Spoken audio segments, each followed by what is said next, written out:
Hi ಎಲ್ರಿಗೂ ನಮಸ್ಕಾರ. ಇದು ನೋಡಿ ಅಣಬೆ ನಮ್ಮ ಗದ್ದೆ ಹತ್ರ ಬೆಳೆದಿದ್ದು. ಇದನ್ನ ಹೇಗೆ ಕ್ಲೀನ್ ಮಾಡೋದು ಅಂತ ತೋರಿಸ್ತೀನಿ ಬನ್ನಿ. ಇದು ನೀವು ಅಂಗಡಿನಲ್ಲಿ ನೋಡಿರೋದು ತುಂಬ ಚಿಕ್ಕದು ಬರುತ್ತೆ ಈ ಥರ. ಅದು ಹೈಬ್ರಿಡು ಹೊರಗಡೆ ಬೆಳೆದಿರೋ ಪ್ಯಾಕ್ ಮಾಡಿ ಕಳಿಸಿರೋದು. ಆದರೆ ಇದು ಗದ್ದೆ ಹತ್ರ ಬೆಳೆದಿರೋದು ಈ ಥರ ಇರುತ್ತೆ ನೋಡಿ. ಹಳ್ಳಿ ಅಣಬೆ ಹಿಂಗೆ ದೊಡ್ಡದಿರೋದನ್ನ ಇಷ್ಟಿಷ್ಟು ಮುರಿದು ಮಣ್ಣೆಲ್ಲ ಇರುತ್ತೆ. ಆಮೇಲೆ ಹುಳುಗಳಿರುತ್ತೆ ಗದ್ದೆ ಹತ್ರ ಬೆಳೆದಿರೋದ್ ಕಾರಣ. ಈ ಥರ ನೋಡಿ ನಿಮ್ಗೆ ಎಷ್ಟು ದಪ್ಪ ಬೇಕು ಅಷ್ಟು ದಪ್ಪನ ಈ ಥರ ಕಟ್ ಮಾಡ್ತಾ ಹೋಗ್ಬೇಕು. ನಾನು ಮೊನ್ನೆ ವಿಡಿಯೋದಲ್ಲಿ ಹೇಳಿದ್ದೆ ಕಾಂಡದಲ್ಲಿ ಹುಳು ಇರುತ್ತೆ ನೋಡಾಕ್ಬೇಕು ಅಂತ. ಆ ಹುಳು ಹೆಂಗಿರುತ್ತೆ ಅಂತ ತೋರಿಸ್ಕೊಡ್ತೀನಿ.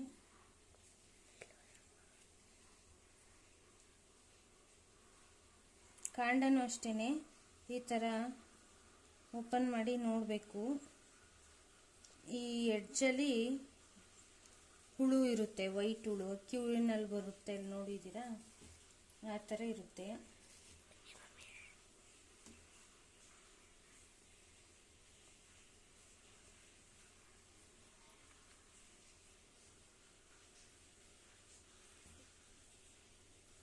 ಮೊದಲು ಇದನ್ನ ಗದ್ದೆ ಹತ್ರ ಕಿತ್ತ ತಕ್ಷಣ ಕುಡ್ಲನ್ನ ಸೋಗಿಸ್ಬೇಕು.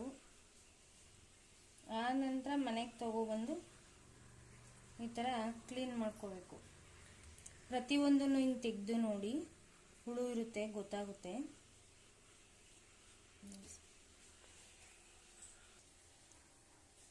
ನೋಡಿ ಹುಳು ಹೆಂಗಿರುತ್ತೆ ಅಂತ ನಿಮಗೆ ಡೌಟ್ ಬರ್ಬೋದು. ಇಲ್ಲಿ ಅಕ್ಕಿ ಹುಳು ಕಾಣಿಸ್ತಿದ್ಯಾ? ಅಕ್ಕಿ ಹುಳು ಥರ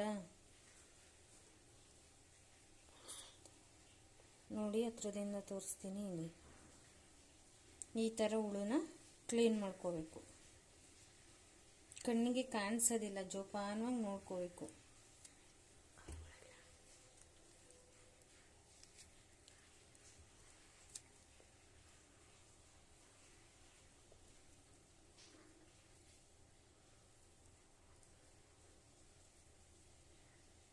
ಈ ಥರ ಹೋಲ್ ಇರುತ್ತಲ್ಲ, ಆ ಥರದ ಆ ಸೈಡಲ್ಲಿ ಇರುತ್ತೆ ಹುಳುಗಳು.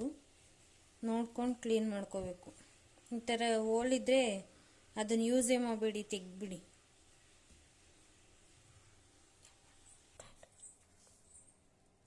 ಈ ಥರ ಚೆನ್ನಾಗಿ ಈಚ್ಕಿ ತೊಳೆದು ಒಂದ್ಸಲ ಸೋಸ್ ಎತ್ತಿಟ್ಕೋಬೇಕು. ಆ ನೀರನ್ನ ಹೊರಗಡೆ ಚೆಲ್ಬಿಟ್ಟು ಮತ್ತೆ ಇನ್ನೊಂದ್ಸಲ ಹಿಂಗೆ ತೊಳಿಬೇಕು. ನೆಕ್ಸ್ಟ್ ಟೈಮ್ ತೊಳೆಯುವಾಗ ಅರಿಶಿನ ಮತ್ತೆ ಉಪ್ಪು ಹಾಕೊಂಡು ತೊಳಿಬೇಕು.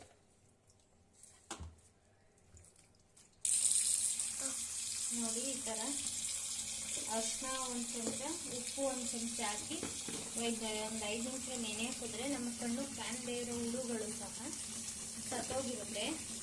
ಅದನ್ನೆಲ್ಲ ನೀಟಾಗಿ ಜಾಲ ಹಾಕ್ಕೊಂಡು ಸೋರ್ ತಗೋಬೇಕು. ನೀರು ಚೆನ್ನಾಗಿ ಕುಡಿದಿರುತ್ತೆ ಇದು.